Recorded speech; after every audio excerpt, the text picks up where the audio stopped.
My name is Helen Bang and I've been doing line dancing since 1992. I teach a lunchtime class in Bonnybridge on a Tuesday and a lunchtime class in Denny on a Friday. We always find it a lot of fun because it is exercise, but you don't really think of it as that because you're dancing to music which hopefully you like.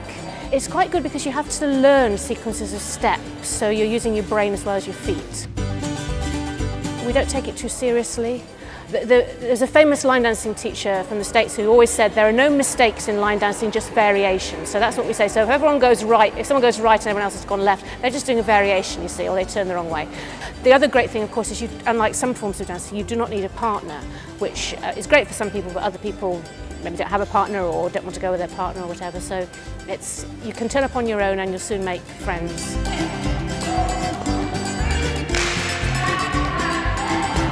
Some of the clubs are very sociable, and yes, it is a friendly, everyone's sort of learning the same thing, and so I think it's a sociable thing. It's much more sociable, I would think, probably something like aerobics, where people tend to be quite focused on what they're doing and you don't really notice anyone else. You sort of have to be a bit aware of people in line dancing or we have collisions on the floor.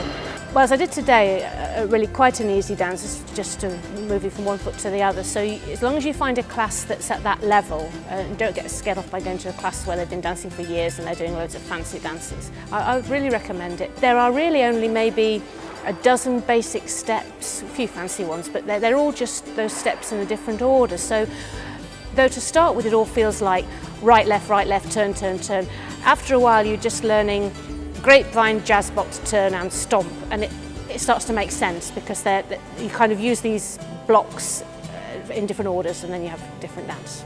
You can also adapt dances and make them less energetic or more energetic. I'm always aware of who's at the class, and so I say, well, if you don't want to do the jump in this, you can do a step touch. If you don't want to do the spin turn, do rock forward and back. So there are always little variations you can put in to make a dance that might look fast and fancy, but simpler and easy to keep up with. You'll soon find that it's really just walking in time to music when all's said and done. And so as long as you start with some nice easy ones, you'll soon get the hang of it.